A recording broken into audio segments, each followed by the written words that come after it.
నిజామాబాద్ జిల్లాలో Riyaz case close అయింది. Constable Pramod ను హత్య చేసిన కేసులో అరెస్ట్ అయిన రియాజ్ ఎన్కౌంటర్ లో మృతి చెందాడు. రియాజ్ ఓ యువకుడితో ఘర్షణ పడ్డాడు. ఈ క్రమంలోనే పోలీసులు అతన్ని అదుపులోకి తీసుకున్నారు. గాయాలతో ఉన్న రియాజ్ ను ఆసుపత్రిలో చేర్చి చికిత్స అందిస్తున్నారు. ఈ ఉదయం కానిస్టేబుల్ నుంచి గన్ లాక్కొని పరిగెత్తే క్రమంలో పోలీసులు కాల్పులు జరిపారు. ఈ కాల్పుల్లో రియాజ్ హతమయ్యాడు. 2 రోజుల గాలింపు తర్వాత పోలీసులకు చిక్కాడు రియాజ్.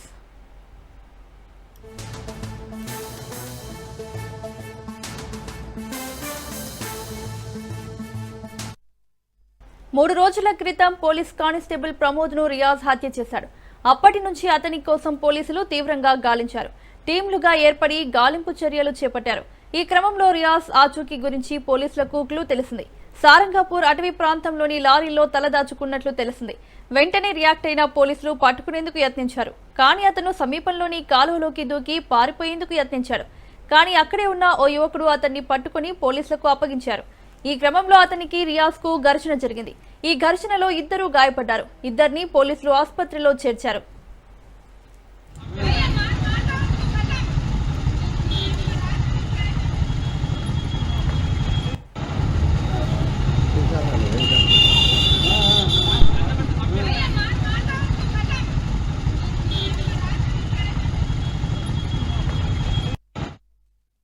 ఆసుపత్రిలో చికిత్స పొందుతున్న టైంలో ఈ ఉదయం పారిపోయేందుకు రియాజ్ ప్రయత్నించాడు. ఎక్స్రే కోసం తరలిస్తున్న క్రమంలో కానిస్టేబుల్ నుంచి గన్ లాక్కుని ఎస్కేప్ అవ్వాలని చూశాడు. దీంతో పోలీసులు అప్రమత్తమై ఆయనపై కాల్పులు జరిపారు. ఇప్పటికే వైలెంట్ గా ఉన్న రియాజ్ ఓ కానిస్టేబుల్ ను పొట్టన పెట్టుకున్నాడు. మరోసారి అలాంటి పరిస్థితి లేకుండా ఉండేందుకు ఆత్మరక్షణ కోసం ఎదురు కాల్పులు జరిపారు. ఈ ఎన్కౌంటర్ లో రియాజ్ ఆసుపత్రిలోనే హతమయ్యాడు.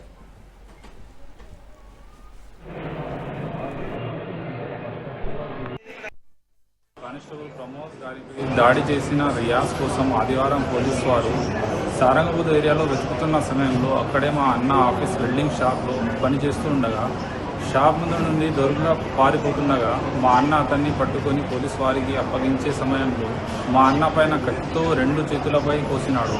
మా అన్నకు నిజామాబాద్ హాస్పిటల్లో చూపించగా డాక్టర్స్ హైదరాబాద్కు పంపించినారు. పోలీసు వారు మా అన్నతో హైదరాబాద్ హాస్పిటల్లో దగ్గర నుండి ట్రీట్మెంట్ చేపిస్తున్నారు. మా అన్న కూలి పని చేసుకుని జీవిస్తాడు.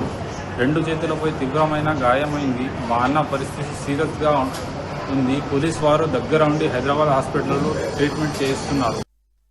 ఇవాళ గవర్నమెంట్ జనరల్ హాస్పిటల్లో ఒక ప్రీవియస్ అక్యూజ్ రియాజ్ అనే అతను వార్డులో ఉన్నాడు. అయితే రెగ్యులర్ చెకింగ్లో భాగంగా ఆర్ఐ గారు అక్కడ చెకింగ్కి వెళ్తే అక్కడ రూమ్ దగ్గర తలుపులు పాల్గొట్టే సౌండ్, తర్వాత అద్దం పగిలిన వచ్చేసరికి ఇమీడియట్గా మెడికల్ సిబ్బందికి ఇన్ఫార్మ్ చేసి ఆర్ఐ గారు, ఎస్ఐ గారు, ఒక కానిస్టేబుల్ గారు లోపలికి వెళ్ళి ఎందుకు సౌండ్ వస్తున్నా లోపలికి వెళ్తే ఈ రియాజ్ అనే వ్యక్తిని అంత గోల చేస్తున్న వ్యక్తిని తీసుకెళ్లి అతను బెడ్ దగ్గర కూర్చోబెట్టే ప్రయత్నం చేశారు. కూర్చోబెట్టే ప్రయత్నంలో కానిస్టేబుల్ గారి దగ్గర ఉన్న తుపాకీని లాక్కుని రియాజ్ ట్రిగ్గర్ ఒత్తడం మొదలుపెట్టాడు. అది పాడేయని ఆర్ఐ చెప్తున్న వినకుండా ట్రిగ్గర్ ఒత్తుతుంటే గత్యంతరం లేక ఆర్ఐ గారు ఫైర్ చేయడం జరిగింది. అక్కడి నుంచి ఫైర్ చేయడం బుల్లెట్ ఇంజురీస్ తో రియాజ్ ఆడ కింద పడిపోయాడు. తర్వాత టోపీ ప్రకారం దాని మీద కేసు రిజిస్టర్ చేయడం అండ్ ఎంక్వైరీ చేయడం జరుగుతుంది. పోస్ట్ మార్టం, ఇంక్వెస్ట్ అవన్నీ గైడ్ లైన్స్ ప్రకారం అన్ని కరెక్ట్గా జరుగుతున్నాయి. ఆసిఫ్ని మల్లారెడ్డి హాస్పిటల్ హైదరాబాద్లో ట్రీట్మెంట్ జరుగుతూ ఉంది. వాళ్ళ మార్నింగే 11:30కి ఆపరేషన్ జరిగింది. ఇంకొక సంవత్సరం పట్టేదాకా అతనికి అంతా సెట్ అవడానికి సంవత్సరం దాకా పట్టేస్తాయి. ఎన్కౌంటర్ పై ప్రమోద్ కుటుంబ సభ్యులు హర్షం వ్యక్తం చేస్తున్నారు. తమకు జరిగిన అన్యాయం మరెవరికి జరగొద్దన్నారు ప్రమోద్ ఫ్యామిలీ మెంబర్స్. ఈ సందర్భంగా వారు పోలీస్ శాఖకు ధన్యవాదాలు తెలిపారు. రియాజ్ ను ఎన్కౌంటర్ చేసినందుకు చందుర్తి స్పోర్ట్స్ క్లబ్ ఆధ్వర్యంలో టపాసులు పేల్చి సంబరాలు జరిపారు. శాంతి భద్రతలు కాపాడే పోలీసులకే భద్రత కరువైందని, ఇక సామాన్యుల పరిస్థితి ఏంటని ఆవేదన వ్యక్తం చేశారు. అమాయకుల ప్రాణాలు తీస్తున్న రౌడీలను కఠినంగా శిక్షించాలని నినాదాలు చేశారు. రియాజ్ ను ఎన్కౌంటర్ చేసినందుకు నిజామాబాద్ సిపి తెలంగాణ ప్రభుత్వానికి కృతజ్ఞతలు తెలిపారు. రౌడీలను శిక్షించాలి. అమాయకుల ప్రాణాలు తీస్తున్న రౌడీలను శిక్షించాలి. రౌడీయిజం నశించాలి. జోహార్ కానిస్టేబుల్ ప్రమోద్ అన్న. రౌడీయిజం నశించాలి. గుండాయిజం నశించాలి. రౌడీయిజం నశించాలి. జోహార్ ప్రమోద్ అన్న. జోహార్ ప్రమోద్ అన్న.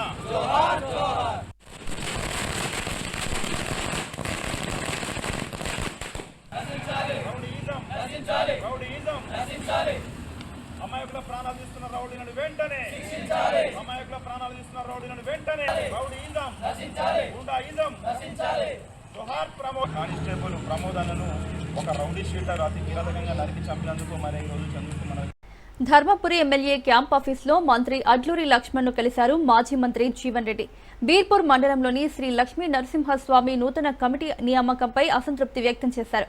కాంగ్రెస్ పార్టీ నాయకులు దశాబ్దాల కాలం నుండి జెండా మోసి పార్టీలో పనిచేస్తుంటే కాంగ్రెస్ పార్టీ కార్యకర్తలకు కాకుండా జగిత్యాల నియోజకవర్గంలో కొత్తగా వచ్చిన వారికి పదవులు ఇస్తారా అంటూ అసహనం వ్యక్తం చేశారు.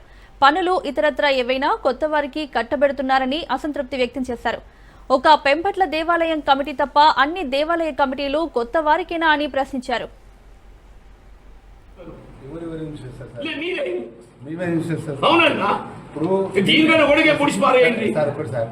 రాష్ట్ర దేశంలో నిర్ణయం తీసుకున్న మీనాక్షి మేడం దగ్గర మాట్లాడింది. అరే సార్ రాహుల్ గాంధీ గారు మేము రాహుల్ గాంధీ గారి సైనికులు. అవును సార్, మేము రాహుల్ గాంధీ గారి సైనికులు ఉంటున్నాను. మీరు అక్కడ మాట్లాడారు. మేము రాహుల్ గాంధీ గారి సైనికులు. వారు ఏమన్నారు? జై బాపు జై భీమ్ జై సంవిధాన్. జై బాపు జై భీమ్ జై సంవిధాన్. రాజ్యాంగాన్ని పరిరక్షణ. వేములవాడ పట్టణ కాంగ్రెస్ నాయకులు దేవాదాయ శాఖ మంత్రి కొండా సురేఖ ఫోటోలు ఫ్లెక్సీలో ముద్రించకపోవడం గ్రూప్ వార్ కు తెరలేపుతోంది. ఈ మధ్య సీఎం రేవంత్ రెడ్డిపై, మంత్రి పొంగులేటి శ్రీనివాసరెడ్డిపై మంత్రి కొండా సురేఖ కూతురు సుస్మిత పటేల్ తీవ్ర ఆరోపణలు చేశారు. కొండా సురేఖ ప్రైవేట్ ఓఎస్టీని ప్రభుత్వం తొలగించాక మంత్రి కొండా సురేఖ రేవంత్ అధ్యక్షతన జరిగిన మంత్రివర్గ సమావేశానికి కూడా దూరంగా ఉన్నారు. కాంగ్రెస్ వ్యవహారాల ఇన్ఛార్జ్ మీనాక్షితో మీటింగ్ వల్లే కొండా కేబినెట్ మీటింగ్ కు హాజరు కాలేదని కాంగ్రెస్ పార్టీ వర్గాలు చెబుతున్నాయి. వివాదం సమసిపోయిందని ప్రకటనలు ఇస్తున్నప్పటికీ తాజాగా వేములవాడలో ఫ్లెక్సీలు మళ్లీ గ్రూప్ వార్ తెరపైకి తీసుకొస్తున్నాయి. జగద్గురు శృంగేరి పీఠాధిపతి శ్రీ శ్రీ శ్రీ విధుశేఖర భారతి మహాస్వామి విజయయాత్రలో భాగంగా ఆయనకు స్వాగత ఫ్లెక్సీలు వెలిశాయి. ఇందులో దేవాదాయ శాఖ మంత్రి ఫోటో లేకుండా సీఎం రేవంత్ రెడ్డి, ఇద్దరు మంత్రులు దొద్దిల్లా శ్రీధర్ బాబు, పొన్నం ప్రభాకర్ ఫోటోలు మాత్రమే ఉన్నాయి. స్వాగత పోస్టర్లలో స్థానిక శాసనసభ్యుడు విప్ ఆది శ్రీనివాస్ ఫోటోలు మాత్రమే ఉన్నాయి. దేవాదాయ శాఖ మంత్రి అయిన కొండా సురేఖ ఫోటో లేకపోవడం, ఇతర మంత్రులు విప్ ఫోటోలు మాత్రమే ఉండటం పార్టీలో గుసగుసలకు కారణమవుతోంది.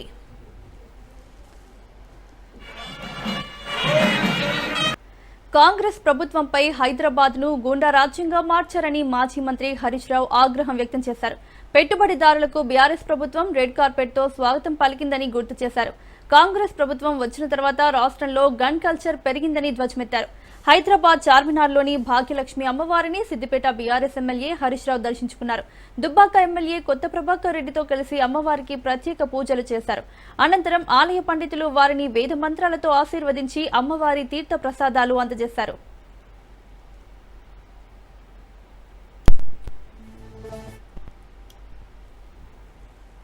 సరే, కేబినెట్ లో ఏం జరిగిందని నేను చెప్పాల్సిన అవసరం లేదు కదా. కేబినెట్ మంత్రి గారి కుమార్తె చెప్పింది కదా. నిజాలు ఏంటిది అనేటువంటిది నేను చెప్పాల్సిన అవసరం లేదు. వారి మంత్రివర్గ కుటుంబ సభ్యులే ఉన్న విషయాలన్నీ కూడా బయట పెట్టారు. ముందు దాని మీద వాళ్ళకి సమాధానం చెప్పమనండి.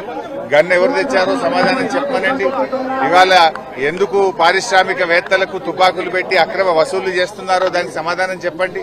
ఎండోమెంట్ ల్యాండ్ విషయంలో ఆవిడ చేసిన ఆరోపణల మీద ఒక సిట్ వేయండి, లేదా ఒక జ్యుడిషియల్ ఎంక్వైరీ కమిషన్ వేసి మా న్యాయం మీద వాస్తవాలు బయటకు తెచ్చే ప్రయత్నం చేయండి. ఎందుకు దాన్ని హషప్ చేసే ప్రయత్నం చేస్తున్నారు? ఇలా 3-4 అంశాల మీద అక్కడ ఆరోపణలు వచ్చినాయి. వాటి అన్నిటి మీద ఒక సిట్టింగ్ జడ్జితో జ్యుడిషియల్ ఎంక్వైరీ వేయండి. అన్ని విషయాలు బయటకు వస్తాయి కదా. ఇవి మేం చేసిన ఆరోపణలు కాదు, మీ కేబినెట్ మంత్రులే చేస్తున్న ఆరోపణలు, మీ కేబినెట్ మంత్రుల యొక్క కుటుంబ సభ్యులు చేస్తున్న ఆరోపణలు. వీటన్నిటిని బయటకు తీయండి. ఇలా హైదరాబాద్ గుండా రాజ్యంగా మార్చారు. ఒకప్పుడు బీఆర్ఎస్ ప్రభుత్వము పెట్టుబడులకు స్వర్గధామంగా మారుస్తే మీరు గన్ కల్చర్లు పెట్టి పెట్టుబడిదారుల దగ్గర అక్రమ వసూళ్లు చేసి వాటాల్లో పంచుకోవడంలో తేడాలు వచ్చి మీరు తన్నుక చేస్తున్నారు. ఇవాళ పాలన చేస్తున్నారా, వాటాలు పంచుకోవడం కోసం మీలో మీరు తన్నుక చేస్తున్నారా? ప్రజలు బాధపడుతున్నారు, ప్రజలు ఆలోచిస్తున్నారు. బీఆర్ఎస్ హయాంలో రెడ్ కార్పెట్ వేసి పెట్టుబడిదారులను ఆహ్వానించింది బీఆర్ఎస్. కానీ ఈ రోజు మీరేం చేస్తున్నారు? ఆ పెట్టుబడిదారులను తుపాకులు పెట్టి బెదిరించి విజయవాడ బీసెంట్ రోడ్లో సీఎం చంద్రబాబు ఆకస్మికంగా పర్యటించారు. జీఎస్టీ సంస్కరణల వల్ల వ్యాపారులకు కలుగుతున్న ప్రయోజనాలను వ్యాపారుల నుంచి సీఎం తెలుసుకున్నారు. సూపర్ జీఎస్టీ సూపర్ సేవింగ్స్ కార్యక్రమంలో భాగంగా ఇక్కడికి వచ్చిన ఆయన 180 కిలోమీటర్ల మేర కాలినడకనే దుకాణాల వద్దకు వెళ్లి వ్యాపారులతో మాట్లాడారు. తొలుత చింతజపూడి దుర్గారావు అనే వీధి వ్యాపారితో మాట్లాడి సమస్యలు తెలుసుకున్నారు. తాను ప్రమితలు, జూట్ బ్యాగుల వ్యాపారం చేస్తున్నట్లు ఆయన తెలిపారు. చెప్పుల వ్యాపారి చదలవాడ వెంకటకృష్ణారావుతో మాట్లాడి వ్యాపారం నడుస్తున్న తీరును తెలుసుకున్నారు. చెప్పులపై జీఎస్టీ ఏ మేరకు తగ్గిందో పరిశీలించారు. పలువురు కొనుగోలుదారులు సీఎంతో సెల్ఫీకి దిగారు.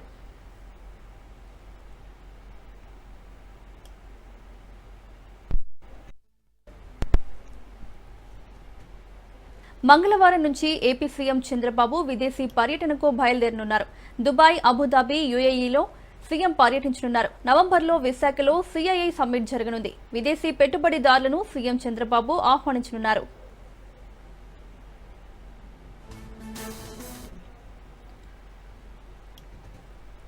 ప్రభుత్వ ఉద్యోగులకు దీపావళి కానుకను అందించింది ఏపీ సర్కార్.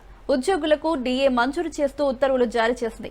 2024 జనవరి 1 నుంచి డీఏ అలవెన్స్ ను 3.64% పెంచుతూ ఆదేశాలిచ్చింది.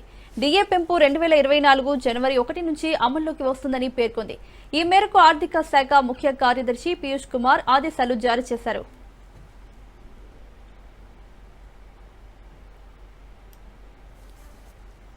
ఎంప్లాయీస్ ఉన్నారో వాళ్ళకు కూడా నా బాధ్యత. అయితే మనసు ఉంది కానీ మార్గం లేదు. ద్వారాలన్నీ క్లోజ్ చేసేసారు, గేట్స్ అన్నీ క్లోజ్ అయిపోయినాయి. ఒకవేళ నేను ఇవ్వాలని పరిస్థితి తీసుకొచ్చారు. బట్ ఏదైనా సరే ఈరోజు ఆలోచించిన తర్వాత నాకు అనిపించింది వీళ్ళకు కూడా మనం మళ్ళా కనీసం దీపావళి ముందు ఈ ప్రభుత్వం మీతో ఉంటుంది, అందరికీ చేసినప్పుడు నేను ఎవరిని కూడా అందరికంటే ముఖ్యంగా వీళ్ళు హుషారుగా ఉంటేనే నేను అనుకున్న పనులు కూడా సుజావుగా జరుగుతాయి. అందుకే పిలిపించి మార్నింగ్ అంతా కూడా మాట్లాడాం. మొన్నటి నుంచే మేము ఎక్సర్సైజ్ చేస్తున్నాం. మా ఫైనాన్స్ అయితే క్లియర్గా చెప్తున్నారు, చేతులు ఎత్తేసే పరిస్థితి వస్తే మీరు చేతులు ఎత్తేసే లాభం లేదు, ఏదైనా కానీ చేయాల్సిందే. అవసరమైతే ఎట్లా అడ్జస్ట్ చేయాలని చేద్దామని చెప్పి గట్టిగా మాట్లాడి మొత్తం అడ్జస్ట్ చేసుకుంటూ వచ్చి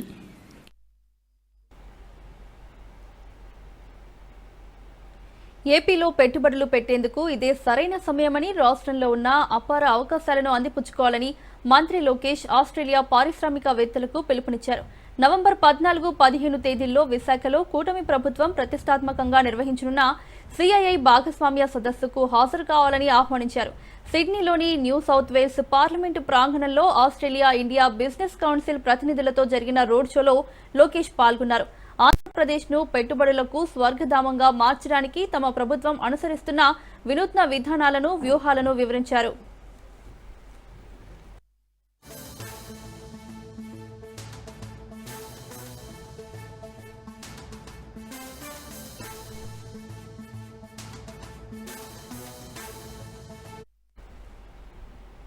పేదింటి దీపాలు ఆర్పిన ఘనత కూటమి సర్కార్దేనని విమర్శిస్తూ మాజీ సీఎం జగన్ ట్వీట్ చేశారు. వైసీపీ పాలనలోని 2019-24 మధ్య ప్రతి ఇంటికి డీబీటీ అనే ఇంధనం ద్వారా దేదీప్యమానంగా వెలిగిన 30 పథకాలను పేదలకు అందకుండా వారి జీవితాల్లో దీపాలను చంద్రబాబు కూటమి సర్కార్ ఆపేసిందని జగన్ విమర్శించారు. 18 నెలల కాలంలో ఏ ఒక్క పథకాన్ని పూర్తి స్థాయిలో అమలు చేయకుండా పేదల జీవితాల్లో అంధకారం నింపారని కూటమి ప్రభుత్వంపై జగన్ ఆరోపణలు గుప్పించారు. నిరుద్యోగుల భృతి ఏమైంది? ప్రతి అక్క చెల్లెమ్మకు నెలకు 1500, 50 ఏళ్లకే పెన్షన్, నెల 4000 పెన్షన్, ఉద్యోగులకు ఇచ్చిన పెన్షన్ ఇవన్నీ వెలగని దీపాలో వెలిగించామంటే వెలిగించామన్నట్లు అరకొర దీపాలో తెలపాలని జగన్మోహన్ రెడ్డి ప్రశ్నించారు. ఆర్డీఓ శ్రీలేఖ, డీఆర్ఓ భవానీ శంకర్ల మధ్య వివాదంపై ప్రభుత్వం ఏపీ సర్కార్ కీలక నిర్ణయం తీసుకుంది. ఆర్డీఓ డీఆర్ఓలను బదిలీ చేస్తూ రాష్ట్ర ప్రభుత్వం ఉత్తర్వులు జారీ చేసింది. ఆర్డీఓ డీఆర్ఓ మధ్య విభేదాలతో రోడ్డెక్కిన నేపథ్యంలో గవర్నమెంట్ ఈ మేరకు నిర్ణయం తీసుకుంది. జాయింట్ కలెక్టర్కు డీఆర్ఓ బాధ్యతలు, డిప్యూటీ కలెక్టర్ హెచ్పీసీఎల్కు ఆర్డీఓ బాధ్యతలను అప్పగించింది ప్రభుత్వం. వారిద్దరిని విధుల నుంచి రిలీవ్ చేయాలని కలెక్టర్కు ఆదేశాలు జారీ చేసింది. అయితే ఆర్డీఓ డీఆర్ఓలకు ఎలాంటి పోస్టింగ్ ఇవ్వలేదు ప్రభుత్వం. పండగ వచ్చిందంటే అల్లుడికి అత్తమామలు ఇచ్చే గోదావరిల ఆధిత్యం అదిరిపోతుంది. పశ్చిమ గోదావరి జిల్లా భీమవరంలో మరచిపోలేని సర్ప్రైజ్ ఇచ్చారు అత్తింటివారు. అల్లుడికి 200 రకాల నాన్ వెజ్, వెజ్ వంటకాలతో విందు ఏర్పాటు చేశారు మామగారు తులసి రాంబాబు. వీరవాసులంకు చెందిన తులసి రాంబాబు దంపతులు తన కుమార్తె గోవర్ధనిని విశాఖపట్నంకు చెందిన రాహుల్ కీర్చి ఈ నెల 11వ తేదీన ఘనంగా వివాహం జరిపించారు. పెళ్లైన తర్వాత తొలిసారిగా దీపావళి పండుగకి ఇంటికి వచ్చాడు అల్లుడు రాహుల్. కొత్త అల్లుడి కోసం 100 రకాల నాన్ వెజ్ వెరైటీలతో కలిపి మొత్తం 200 రకాల వంటకాలను దంపతులు ఇద్దరికీ స్వయంగా వడ్డించారు. ఇన్ని రకాల వంటకాలను చూసిన అల్లుడు ఆశ్చర్యానికి గురయ్యాడు. మొదటిసారిగా దీపావళి పండుగకి ఇంటికొచ్చిన అల్లుడిని, కూతురిని సర్ప్రైజ్ చేసేందుకు ఎక్కువ నాన్ వెజ్ రకాల వంటకాలతో ఆతిథ్యం ఇచ్చామని తులసిరాంబాబు అంటున్నారు. దేశవ్యాప్తంగా దీపావళి శోభ సంతరించుకుంది. తారాజువలు నింగిలోకి దూసుకెళ్తున్నాయి. సిటీలో మిరమిట్లు గొలిపే కాంతిరేఖలు విరిచిమ్ముతున్నాయి. ఊరూరా సంబరాలు అంబరాన్నంటాయి. దీపావళి వేళ ఇంటింటా ధనలక్ష్మి పూజలు చేస్తారు భక్తులు. బాణసంచాల వెలుగులతో వీధులన్నీ కలకలలాడుతున్నాయి. చిన్న పెద్ద టపాసులు కాల్చుతూ సందడి చేస్తున్నారు. కొనుగోలుదారులతో స్వీట్ షాపుల్ని రద్దీగా మారాయి.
దేశవ్యాప్తంగా దీపావళి శోభ సంతరించుకుంది. తారాజువ్వలు నింగిలోకి దూసుకెళ్తున్నాయి.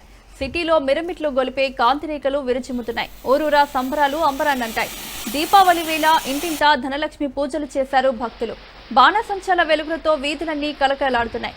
చిన్న పెద్ద టపాసులు కాల్చుతూ సందడి చేస్తున్నారు. కొనుగోలుదారులతో స్వీట్ షాపులన్నీ రద్దీగా మారాయి.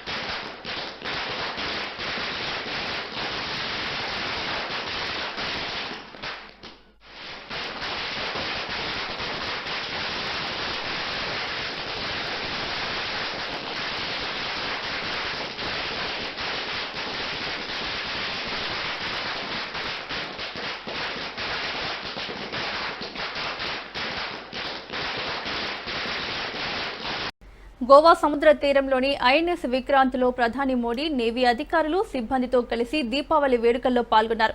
నౌకాదళ సిబ్బందితో కలిసి దీపావళి పండుగ చేసుకోవడం అదృష్టంగా భావిస్తున్నానని తెలిపారు. ఓవైపు అనంతమైన ఆకాశం ఉంటే మరోవైపు అనంత శక్తులు కలిగిన ఐఎన్ఎస్ విక్రాంత్ ఉందన్నారు. సముద్ర జలాలపై పడే సూర్యకాంతులు దీపావళి వెలిగించే దీపాల్లాంటివని ఐఎన్ఎస్ విక్రాంత్లో దీపావళి జరుపుకోవడం గర్వంగా ఉందన్నారు. ఆపరేషన్ సింధూర్ సమయంలో ఐఎన్ఎస్ విక్రాంత్ పాక్ను మోకాళ్లపై నిలబెట్టిందని చెప్పారు. శత్రుముఖుల ఆత్మస్థైర్యాన్ని దెబ్బతీసిందన్నారు. వారిని నిద్రలేని రాత్రులను మిగిల్చిందన్నారు. ఈ పేరు వింటే చాలు పాక్కు నిద్ర కూడా పట్టదని ప్రధాని మోడీ స్పష్టం చేశారు. मैं दिवाली मनाने चला जाता हूं और मैं भी ये दिवाली मेरे परिवारजनों के साथ मना रहा हूं और इसलिए ये दिवाली मेरे लिए खास है. साथियों, जब मुझे ఢిల్లీలో వాయు కాలుష్యం స్థాయి ఆందోళనకరంగా పెరిగింది. 400 మార్కు దాటింది వాయు నాణ్యత సూచి. దీంతో పట్టపగలే ఢిల్లీలో చిమ్మ చీకట్లు కనిపిస్తున్నాయి. దగ్గు, గొంతు నొప్పి, కళ్ల మంటలతో ప్రజలు తీవ్ర ఇబ్బందులు పడుతున్నారు. రానున్న రోజుల్లో వాయు కాలుష్యం మరింత పెరిగే ప్రమాదం ఉంది. ఢిల్లీలోని పలు ప్రాంతాల్లో ఎయిర్ క్వాలిటీ ఇండెక్స్ తీవ్రమైన స్థాయికి చేరుకుంది. సగటు AQI చాలా పేలవం కేటగిరీని దాటింది. దీంతో కాలుష్య నియంత్రణ చర్యలను మరింత కఠినతరం చేస్తూ గ్రేడెడ్ రెస్పాన్స్ యాక్షన్ ప్లాన్లోని స్టేజ్ 2 ఆంక్షలు అమల్లోకి వచ్చాయి. ప్రతికూల వాతావరణ పరిస్థితులు, వాహనాల కాలుష్యం, చుట్టుపక్కల ప్రాంతాల నుంచి వచ్చే పొగ, పండుగల సందడి కారణంగా ఈ కాలుష్య స్థాయి పెరిగినట్లు అధికారులు తెలిపారు.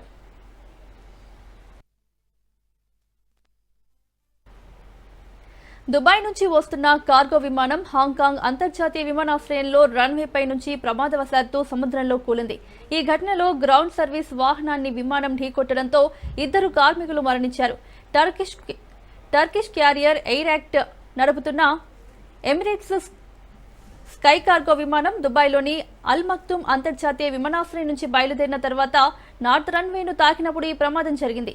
బోయింగ్ విమానం ల్యాండింగ్ సమయంలో ఎడమ వైపునకు తిరిగి రన్వే పక్కన ఉన్న సముద్రంలోకి కూలి కొంత భాగం మునిగిపోయింది.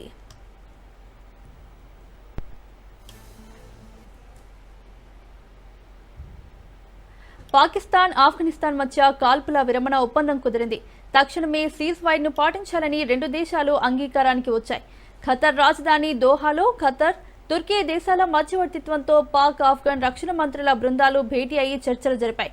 చర్చల అనంతరం కాల్పుల విరమణకు 2 దేశాలు ఒప్పుకున్నాయని ఖతర్ విదేశాంగ శాఖ ప్రకటించింది. కాల్పుల విరమణ అమలు కొనసాగేలా చూసేందుకు సరిహద్దు వెంబడి దీర్ఘకాలికంగా శాంతి నెలకొల్పడం కోసం తదుపరి సమావేశాలు నిర్వహించాలని కూడా 2 దేశాలు అంగీకారానికి వచ్చాయని తెలిపింది. దోహా చర్చల్లో తమ దేశం నుంచి రక్షణ మంత్రి ముల్లా మొహమ్మద్ యాకూబ్ నేతృత్వంలోని బృందం పాల్గొందని ఆఫ్ఘన్ ప్రకటించింది.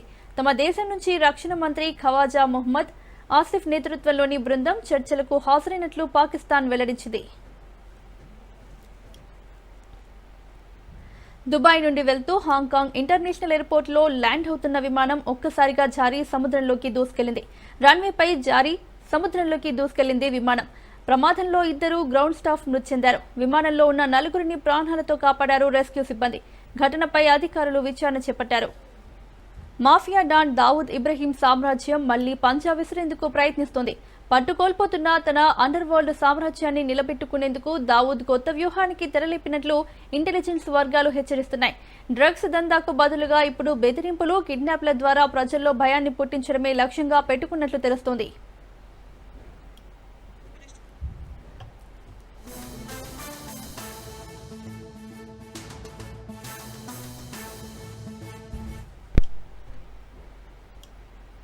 భారత స్టాక్ మార్కెట్లు లాభాల బాటలో పయనించాయి. వరుసగా 4 సెషన్లోనూ సూచీలు లాభాలతో ముగిశాయి. దీపావళి పండుగ వేళ banking, IT, oil and gas రంగాల షేర్లలో కొనుగోళ్ల మద్దతుతో మార్కెట్లు పరుగులు పెట్టాయి. దీంతో సెన్సెక్స్, నిఫ్టీ కీలక స్థాయిలను అధిగమించాయి. ట్రేడింగ్ ముగిసే సమయానికి బీఎస్ఈ సెన్సెక్స్ 411 పాయింట్లు పెరిగి 84,363 వద్ద స్థిరపడింది.